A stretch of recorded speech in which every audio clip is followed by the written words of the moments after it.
أهلا وسهلا فيكم مشاهدينا الكرام في الحلقة الأولى من برنامج فوازير رمضان. اليوم نحن في مدينة تمرة رح نرافقكم عبر شهر رمضان لتقديم عدة حلقات من برنامج فوازير رمضان. فيه رح يتم مشاركة أهل وسكان مدينة تمرة، بنوجه لهم أسئلة وبيتم الإجابة على الأسئلة، وبيتم من بعد الإجابة على الأسئلة استلام هدية أو جائزة بتكون مقدمة منا للمشترك. جوائزنا اليوم رح تكون مقدمة من كافيتيريا ليل نهار. راح نبلش اليوم بتصوير الحلقة الأولى، تفضلوا معنا. إذا مشاهدينا الكرام نحن راح نبلش، وحاليا نحن متواجدين في شارع الخلي. راح نبلش بتوجيه الأسئلة للمشتركين معنا يلا نتسحر وجمعنا على الله أكبر. صحينا يلا نتسحر وجمعنا على الله أكبر. كيف شايف مساء الخير؟ رمضان كريم. كيف شايف أجواء رمضان اليوم عندنا في مدينة تمرة بالبلد؟ أو في البداية عرفنا عن نفسك. بحكي معين زيدان أبو الظاهر. أهلا فيك عم أبو ظاهر. كيف شايف أجواء رمضان اليوم عندنا في البلد؟ والله أحسن من هيك عبث. شايف إنه زي كل سنة أهل الحي الفرحة دايما على وجوه الناس. كيف شايف السنة رمضان هادي والفرحة موجودة على وجوه الناس أكثر من السنة اللي قبلها، وما شاء الله الناس كلها مبسوطة وفرحانة، مشتريات بالخير بالهبل. إن شاء الله بتضل مستمرة هالفرحة وبتضلها عايمة على وجه الناس. إحنا اليوم ببرنامج فوازير رمضان، والحلقة الأولى حبينا نبلش معك أنت أول مشترك لرمضان 2013. بسألك سؤال وبتجاوب وإن شاء الله بتربح معنا جائزة إن شاء الله خير. أول سؤال: ما هي السورة التي ذكر فيها البعوض؟ بعطيك أنا احتمالين، إما سورة البقرة إما سورة آل عمران. سورة البقرة. سورة البقرة. متأكد أنت من الجواب ولا حابب بتغير؟ عندك كمان احتمال. لا متأكد. متأكد من الجواب؟ إذا جاوبت معنا صح مزبوط، سورة البقرة هي السورة اللي انذكر فيها البعوض، وربحت معنا جائزة مقدمة من كافيتيريا، مقدم جائزة من كافيتيريا ليل ونهار ومن موقع وانت برضو. تفضل. السلام بارك الله فيك. أهلا وسهلا. إيش بتحب توجه تحية للموقع للمحل اللي أخذت منه هدية؟ إن شاء الله بكون محطة منيحة وإلى مستقبل منيح وتتقوى أكثر من هيك وإلى الأمام إن شاء الله. إلنا وإلكم شكرا كثير لك على المشاركة ومبروك. أهلا وسهلا. إذا مشاهدينا الكرام بننتقل لنكون مع مشترك أو مشتركة ثانية. حظنا أجى على مشترك الثاني. مساء الخير. النور. أهلين. رمضان كريم. أنت أكرم وربنا أكرم. عرفينا عن نفسك في البداية. ردينا زداني صاحبة معرض ملك. أهلا وسهلا فيك ومبروك المعرض. فيك. كيف شايفة أجواء رمضان اليوم عندنا في البلد؟ بأجواء بتجنن، يعني الأجواء بتجنن والكل محضر حاله وكل يعني مهيئ حاله لرمضان. الحمد لله أجواء مليحة. يا رمضان كريم علينا وعليكم. حابين نسألك سؤال وإن شاء الله بنتمنى أنك تفوزي معنا وبتربحي معنا جائزة إن شاء الله.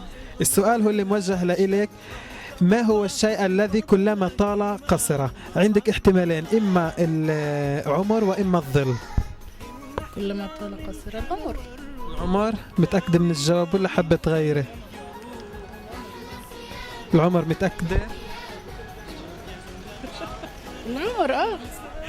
طيب بديش اخربتك اكثر. مزبوطه الاجابه، مبروك ربحتي معنا جائزه. برضه الجائزه تبعتك مقدمه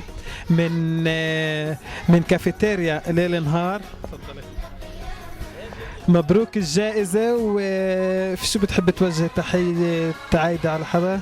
بحب أعيد على كل الناس إن شاء الله، الله يدعو علينا وعلى كل الناس بالخير والبركات إن شاء الله. ان شاء الله. ومبروك الجائزه. رمضان كريم.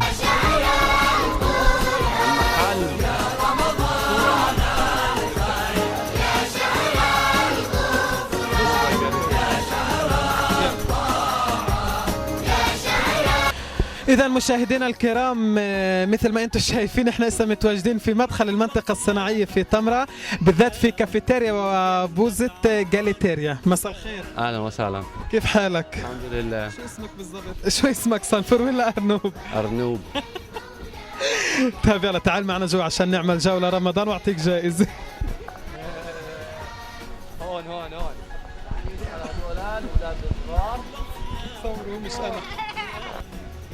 إذا مشاهدينا الكرام إحنا بداخل الكافيتيريا وبالذات مع دبدوب أو أرنوب بده نسأله سؤال ويجاوب. يلا جاهز يا أرنوب؟ بدي أسألك سؤال وإذا جاوبت بعطيك جائزة. يلا. له عين ولا يرى، له عين بس ما بشوفش، إيش هو؟ بعطيك احتمالين، يا إما الإبرة يا إما القلم. الإبرة. الإبرة؟ متأكد؟ في عندك كمان احتمال إذا بدك قول القلم. القلم؟ لا ليه لا، العين الإبرة بنفوت الخيط فيها بالهاي بتفوت الخيط. طيب ربحت معنا جائزة. الجائزة مقدمة من كافيتيريا ليل ونهار. تفضل. هاي هي الجائزة. عجبتك ولا لا؟ أنا وياته أصحاب. عن جهد؟ يلا بتروح لعنده بتسلم عليه. صار احكي بالعبراني. التبادل شو اسمه ايس كافيه. يلا حلو ان شاء الله وياته، بس الايس كافيه عندنا اطيب. طيب يلا ان شاء الله مبروك الجائزة وشكرا لك. هاي هي.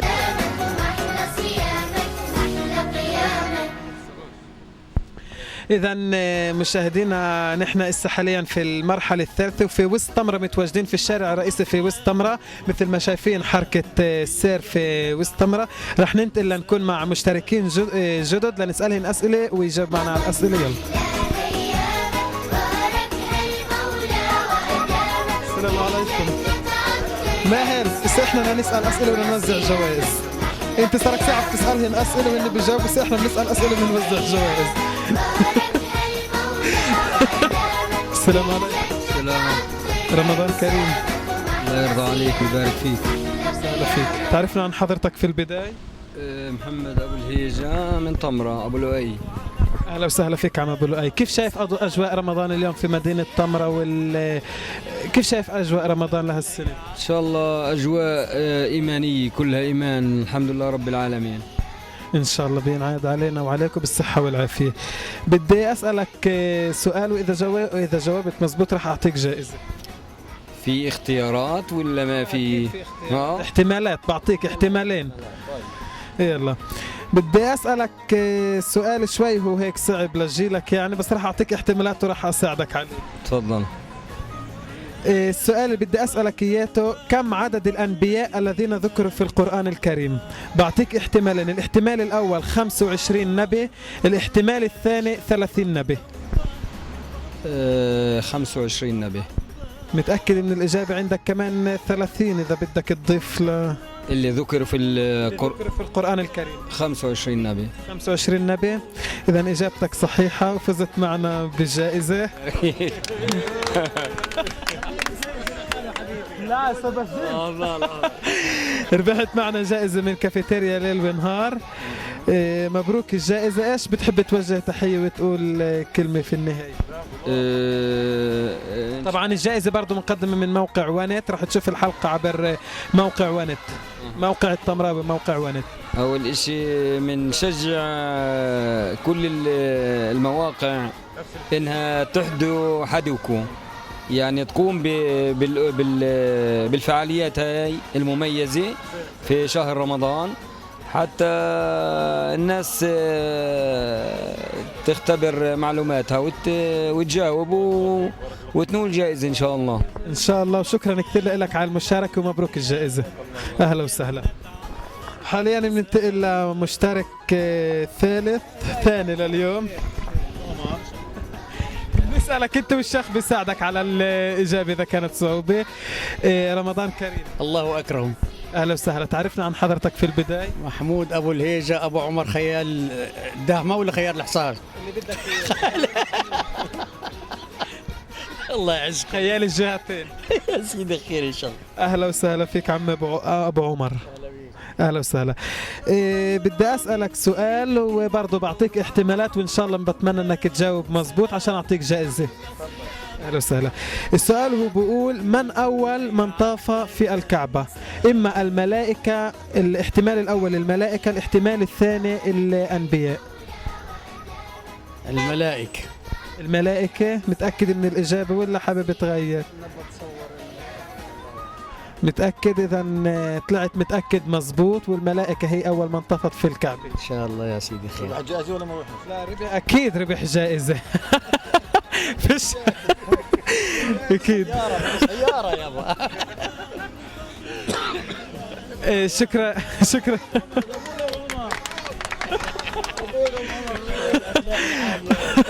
مبروك عم ابو عمر الجائزة. فندق. الله يبارك فيك حبيبي. ايش بتحب تعايد حدا؟ تفضل.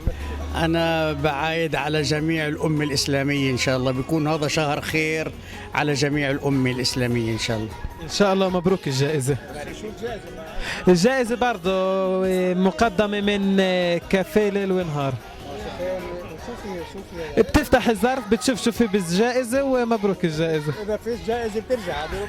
لا أكيد بس إلك جائزة. عبدو أبو روم من طمرة، أولاد بلدك طبعا. عبدو أبو روم ومحمد مريح محرر موقع وانت. والله ما شاء الله. مين أبوك؟ هاي بنحكيها بعد الكواليس. إذا مشاهدينا الكرام اليوم إحنا بنفس المنطقة، بعدنا متواجدين في وسط شارع طمرة بالضبط، ومع الإخوان بجانب خيمة الزكاة. اللي حابب يتصدق ويزكي بأمواله بشهر الخيرات وشهر رمضان معروف شهر الرحمة، بيقدر يجي على وسط طمرة على خيمة الزكاة ويتزكى ويتبرع باللي بيقدر عليه. السلام عليكم عم الشيخ. السلام ورحمة الله وبركاته. رمضان كريم على الجميع إن شاء الله وبعلم. في البداية أنا ما عرفتش بالضبط عن خيمة الزكاة، يا ريت أنت بما إنك أنت برضو قاعد هون مع الجماعة تحكي شوي عشان كمان أهل طمرة اللي بيعرفوا يجوا للخيمة. تفضل. أعوذ بالله السميع العليم من الشيطان الرجيم. بسم الله الرحمن الرحيم، والحمد لله رب العالمين، ولا عدوان إلا على الظالمين. طبعا هذه الخيمة هي إحدى فعاليات الحركة الإسلامية التي تقوم فيها في هذا البلد الطيب أهله. وهذه الخيمة هي تأخذ الصدقات من أهل البلد وتنفقها على أهل البلد. فأهل بلدنا فيه الخير الكثير، وفيه أيضا الناس المحتاجة. في هناك طلاب العلم، طلاب الجامعات، في العائلات المسطورة، كله يأتي إلى هذه الخيمة، وكل ما يدخل إلى الخيمة من أهل بلدنا يعود بالمنفعة إلى أهل البلد بإذن الله سبحانه وتعالى. إن شاء الله عم الشيخ، وإن شاء الله احنا بنتمنى إنه من كل أهل البلد وبرضه الجيران لأهل البلد يتبرعوا ويتزكوا بالأموال للمحتاجين والفقراء والمساكين. إن شاء الله وبعلم. أهلا وسهلا فيك. تعرفنا عن نفسك، احنا الحكي الحديث أخذنا وما تعرفناش بحضرتك. سليم صفوري، إمام المسجد القديم. أهلا وسهلا فيك عم الشيخ إمام المسجد القديم. بدي أسألك سؤال وإن شاء الله بتمنى إنك تجاوب عشان برضه تربح معنا جائزة. إن شاء الله. السؤال هو لك، هو صعب شوي، أعطيتك إياته، إن شاء الله أنا بساعدك وإن شاء الله بتعرف، بس بعرف. لا راح تجاوب مزبوط إن شاء الله من أول مرة. إذا راح أسألك عم الشيخ السؤال وإن شاء الله بتمنى إنك تجاوب عشان تربح معنا جائزة. السؤال هو بقول: ما هي أطول كلمة في القرآن الكريم؟ ما هي اللي قلناها هسه. ما سمعوهاش المشاهد، ما سمعهاش، بدنا نسمعها منك. اللي عندك الخيرات عنا فأسقيناكموها، وخيار واحد هو. ما هو انت الجواب قلته يعني. الجواب انت كنت صرت قايل لي اياته. اذا عم الشيخ شكرا لك على المشاركه، برضه كمان انت ربحت معنا جائزه من كافيتيريا ليل ونهار. بتمنى انه ان شاء الله الجائزه تعجبك، برضه جائزه مقدمه من موقع وانت. في أرجيل؟ في أرجيل، بتصور في أرجيل. إذا عم الشيخ شو بتحب توجه رسالة أو كلمة في النهاية؟ تفضل إلك الليل. بسم الله الرحمن الرحيم. طبعا احنا أول شيء بنشجع موقع ونت، هذا الموقع الذي يعني يتحف أهل البلد بكل ما هو جديد ومتجدد، ونشكر القائمين على هذا الموقع. وأنا طبعا أحد الناس الذي يتابع هذا الموقع يوميا عبر أخباره والأحداث التي تدور فيه، فالشكر الجزيل لكم. وهذه الفعالية فعالية طيبة وتدل على مدى نجاح هذا الموقع. أنا أتحدث الآن عن الموقع، وأتمنى لكم دوام الصحة والنجاح. أما أوجه نصيحة لأهل البلد في هذا الشهر الفضيل المبارك، أول أنصح نفسي وأبنائي وأهل بلدي قضية مهمة جدا، باختصار قضية المفرقعات. وهذه المفرقعات التي تعود بالضرر الكبير على أطفالنا وأبنائنا. وأوجه نداء لأصحاب المحلات، وأقول منها هنا من خيمة الزكاة، والله على ما أقول شهيد، كل من يقوم ببيع هذه المفرقعات لأبنائنا سوف يحاسب عند الله سبحانه وتعالى، وسوف يسأله. وإذا تضرر أي طفل فهو آثم صاحب ذلك المكان الذي باع هذا الشيء. فأتوجه بنداء حار أن نتكاتف، أن نتعاون على أن نمنع هذه المفرقعات. نسأل الله سبحانه وتعالى أن يمضي هذا الشهر بخير وسلام، وأن يعود علينا بالسلام والأمان والاطمئنان، اللهم آمين. إن شاء الله آمين. شكرا لك عم الشيخ على المشاركة. اتفضل. أنا بتوجه لأهالي طمرة كافة، يعني على أساس إنه هني مثلا في ناس بتتوجه إلها بالنسبة للزكاة أو للفطرة، وهاي زكاة الصيام فرض إلزامي على كل مسلم بده يطلع زكاة إفطاره أمواله وزكاة الفطرة. فأنا بتوجه للناس وبنصح النصيحة أخوية إنهن كل واحد بيطلع عليه شيكل يجيبه للجنة الزكاة، لأنه إحنا كلياتنا شغلنا لله العظيم، لا إحنا دايرين بدنا زعامة ولا بدنا إشي. هن في ناس تتوجه إلها بقولوا إنه إحنا بنعرف عيلة فقيرة، إحنا ودينا لهي العيلة الفقيرة. لكن أنا بنصح الناس الأجر والثواب إلهن للي ودوا، لكن أنا بنصح الناس تجيب للجان الزكاة. ليش؟ لأنه هاي العيلة الفقيرة هن بيعرفوها وبودوا لها مرة واحدة بالسنة. لكن إذا هاي العيلة الفقيرة في بحر السنة احتاجت، لمين تتوجه؟ مش للجنة الزكاة. فأنا بنصح الناس تجيب للجنة الزكاة الأموال هاي اللي بتطلع عليهن، ويقولوا لنا مين هاي العائلات الفقيرة، وربنا ما بنسى حدا. وبارك الله فيك وشكرا لك. شكرا لك عم ابو عمر، وان شاء الله بنتمنى انه كلامك يكون له استجابه والناس تفهم عليك، وان شاء الله بنتمنى برضو انه كل الناس تتقدم لخيمه الزكاه ويصير في تبرعات. شكرا لك عم ابو عمر. اذا مشاهدينا الكرام رح نكون برضو مع مشترك من نفس الجلسه، من نفس خيمه الزكاه اللي احنا متواجدين فيها. يعطيك العافيه عمي. عافيك. تعرفنا بحضرتك؟ محمد ابو الهيجه. محمد ابو الهيجه، اهلا وسهلا فيك عم محمد ابو الهيجه، ورمضان كريم. كريم ان شاء الله. كيف شايف أجواء رمضان اليوم عندنا بالبلد من خيمة الزكاة؟ كيف شايف الناس مشاركتها لخيمة الزكاة؟ شايف في مشاركة من أهل البلد؟ وكيف برضو شايف يعني إنه شهر رمضان يعني أجى على مدينة طمرة؟ تفضل بس ارفع صوتك شوي. إن شاء الله عندنا الخيمة موجودة كل سنة، وفي إقبال من الناس كثير جاي، الحمد لله كل سنة بنلم أموال طايلة، والحمد لله كلها بتصل لأصحابها. ان شاء الله. اذا برضو احنا عبر منبرنا ومنبر موقع وانت بنتمنى لكم النجاح في الخيمه، ومثل ما حكيت سبق حكيت انه تكون عده مشاركه من اهل مدينه طمره، وكل شخص محتاج يوصلوا خدمه له. بدي اسالك سؤال برضو عمي الشيخ، وان شاء الله بتجاوب عشان اعطيك هديه. سؤالك هو السؤال تبعك بقول: كم عدد الأشهر في السنة الميلادية؟ عندك احتمالين، إما 12 شهر وإما 11 شهر. 12. 12 متأكد؟ نعملهن 11 بنفع؟ خلص 12. إجابتك صحيحة، مبروك همي. برضو فزت معنا بهدية من كافيتيريا ليل ونهار. مبروك الهدية ومزبوط فزت معنا. إيش بتحب تحكي في النهاية؟ بارك الله فيكم ويهديكم الخير. شكرا لك على المشاركة واهلا وسهلا فيك. حالك؟ الحمد لله رب العالمين. رمضان كريم. ان شاء الله. عرفنا بحضرتك؟ عدنان حسن دياب. اهلا وسهلا فيك عمي عدنان. كيف شايف اليوم اجواء رمضان في مدينة طمرة؟ كيف شايف المشاركة من اهل طمرة، استقبالهم لشهر رمضان؟ والله يعني بكل خير وبركة ان شاء الله من اهل طمرة. دائما طمرة اهل العطاء واهل الخير، ولكن أنا بطلب يعني نصيحة للشباب المتهورين يعني بالسيارات أو التراكتورات. هاي كثير هون بنلاحظها، يعني قاعدين هون بوسط الشارع وكثير يعني بيصير حوادث تحت راس السرعة. يعني بطلب منهم إنه يخففوا إن شاء الله. بتعرف أجواء رمضان مليحة، بدناش يكون لا سمح الله يصير شيء خير. ان شاء الله رمضان بيمرق على خير وبيجي العيد على خير، والله بيوعي الشباب وما بتصيرش ولا اي حادث. بدي اسالك سؤال وبرضه ان شاء الله بتجاوب، لك جائزه مقدمه.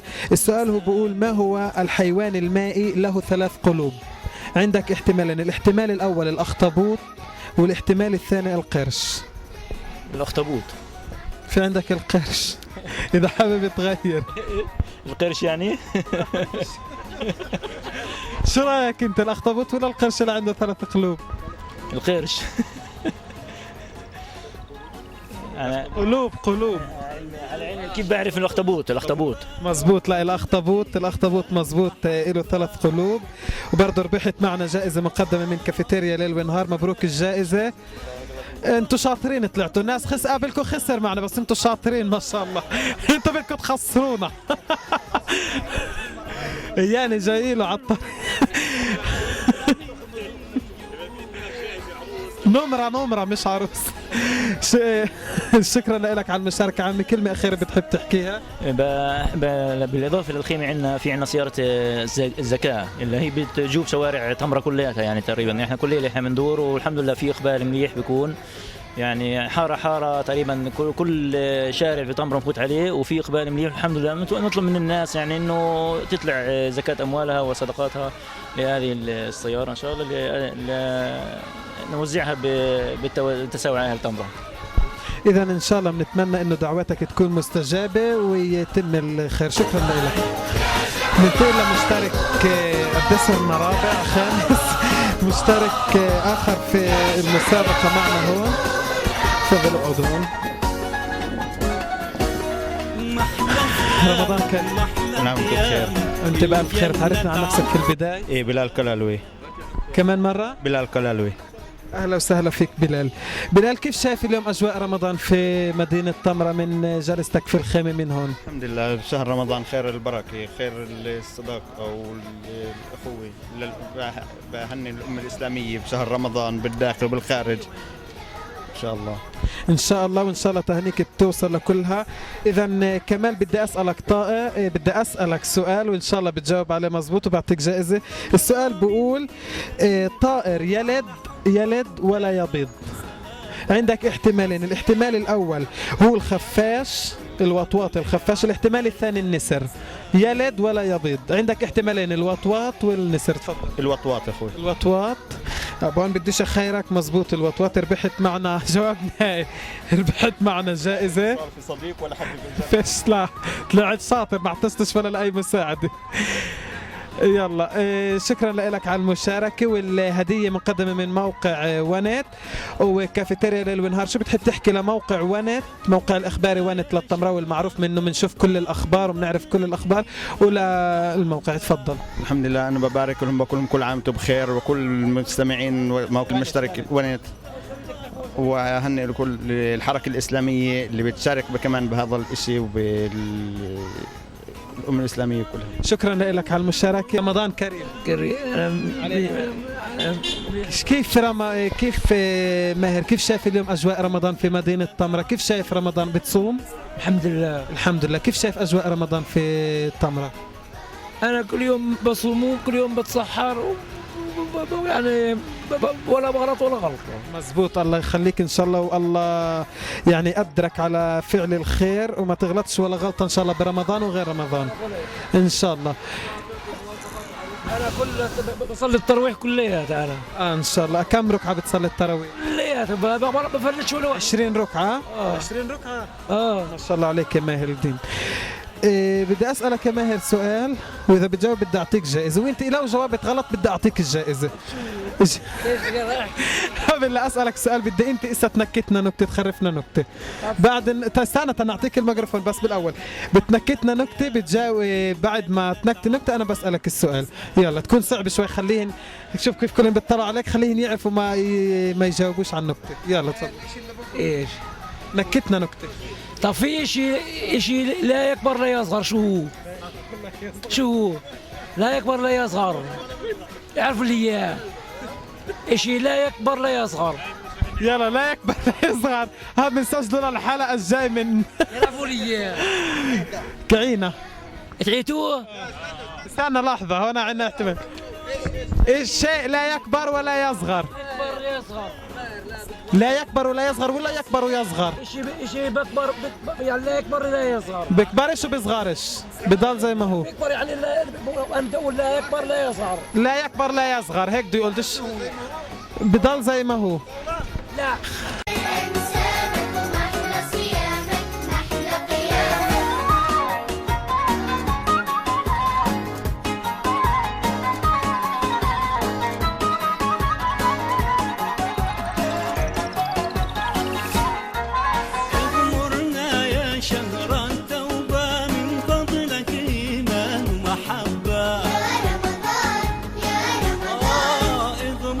تعيتوا مزبوط كعينة. شعر الانسان بيكبر بعد يصغر. واللي بحلقش يا ماهر؟ لا ابو بيكبر بعد يصغر. النسوان بيكبر بضل يكبر بصغار. الانسان مزبوط. هاي طيب ماهر حلو كثير طلعت النكتة. هسه أنا بدي أعطيك سؤال عشان تجاوب مزبوط وأعطيك جائزة. يلا جاهز؟ يلا بدي أسألك سؤال يا ماهر صعب شوي. ماهر أفطرت اليوم صح ولا بعدك صايم؟ أفطرت. طيب بدي أسألك سؤال بيتعلق بالأكل وبالفطور عشانك بتصوم. انا بتعلقش. مش أنت اللي بتتعلق، السؤال بيتعلق بالأكل والصوم والفطور. السؤال بيقول ما هو الشيء الذي نأكل منه ولا يؤكل؟ إشي أنت بتاكل منه بس بتاكلوش، شو هو؟ تاكل منه كل يوم على الاكل على الفطور، انت بتاكل منه. لا ايش انت بتاكل منه على السحور على الفطور على الغداء على العشاء على كل مكان بتاكل منه بس ما بتاكلوش، بتحط فيه الاكل بتاكل منه وهو بتضل بتعود تنظفه لثاني يوم عشان بكره تاكل فيه، شو هو؟ انا بقول بضل زياده. اذا ضل زياده بتخليهن لبكره بس ايش؟ لا مش بخليهن صحن هو الصحن. مزبوط الصحن. بس لو انك ما صعبتوش كنا نشوف ماهر لوين بده يوصل معنا. مزبوط الصحن ماهر، انت بتاكل فيه ما بتاكلوش، بتاكل منه وما بتاكلوش. هو الصحن. ما هو الصحن. يعطيهن العافيه، يعطيه العافيه الزلمه. نعطيه الجائزه له ولا الك؟ لا شو؟ لا اكيد لا ماهر. مبروك يا ماهر، فزت معنا برضه بجائزه من كافيه ليل نهار. ماهر شو بتحب تقول كلمه لاهل تمره برمضان؟ ايه قول لهم كلمه لاهل تمره بتعايد عليهم بمناسبه رمضان. عيد ايش؟ عايد عليهم لاهل تمره، شو بتقول لهم عشان خير؟ شو؟ انا لا عشان بحب كل عام وانتم بخير اهل تمره. شكرا لك ماهر، مبروك الهديه وان شاء الله بتنبسط. خذ عروستك وروحوا كلوا فيها بالليل نهار. يلا شكرا لك. هنا باول تمره. رمضان كريم. كل عام وانتم بخير. وانت بألف خير. تعرفنا عن حضرتك بالاول؟ ايه عمري همام. عمري همام.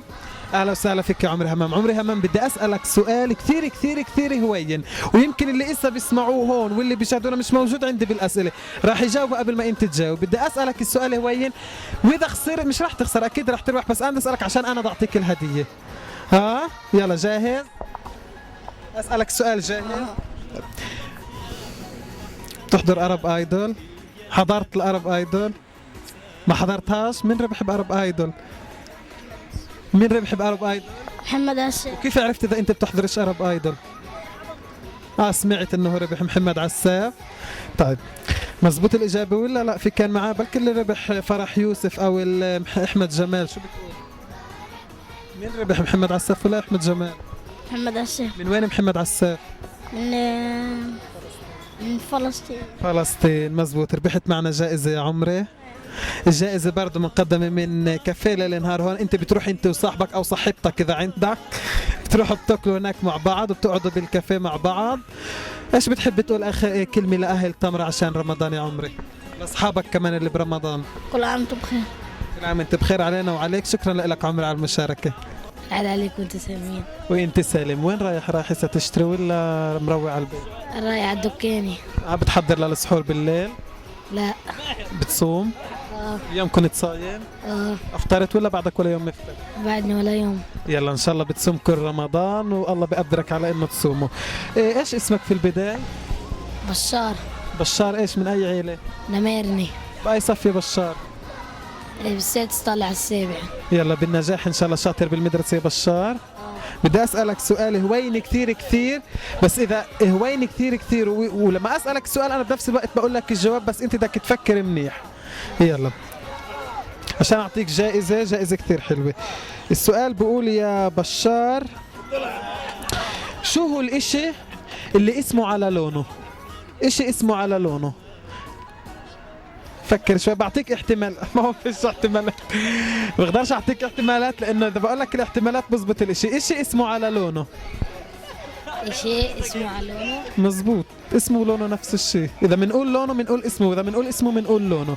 اذا قلنا اسمه بنقول اللون تبعه، واذا قلنا اللون تبعه بنقول اسمه. البيضة. البيضة متأكد؟ شو لون البيضة؟ أبيض. شو اسم البيضة؟ بيضة. مزبوط يا بشار. اخر هديه اليوم لك يا بشار من كافيتيريا ليل ونهار، بتعرفها اللي هون فتحات. اذا اعطيت لك هديه من الكافيتيريا، بتمنى ان شاء الله انه تعجبك الهديه. بشار ايش بتحب تقول لاهل تمره ولاصحابك بمناسبه رمضان؟ رمضان كريم. رمضان كريم. شكرا لك يا بشار على المشاركه ومبروك الهديه. شكرا. إذا مشاهدينا الكرام، نحن اليوم وصلنا لنهاية الحلقة الأولى من برنامج فوازير رمضان مع موقع ونت، واليوم كان برنامجنا والحلقة الأولى برعاية كافيتيريا ليل ونهار، تقدمت الجوائز منها. بنوجه تحية لكافيتيريا ليل ونهار، وبنوجه برضه تحية لكل المشتركين اللي شاركوا اليوم معنا وربحوا الجوائز. ماهر، بدنا نختم اليوم معك، بدك تعطي كمان نكتة للمشاهدين. في 2 برد و4 شو هني؟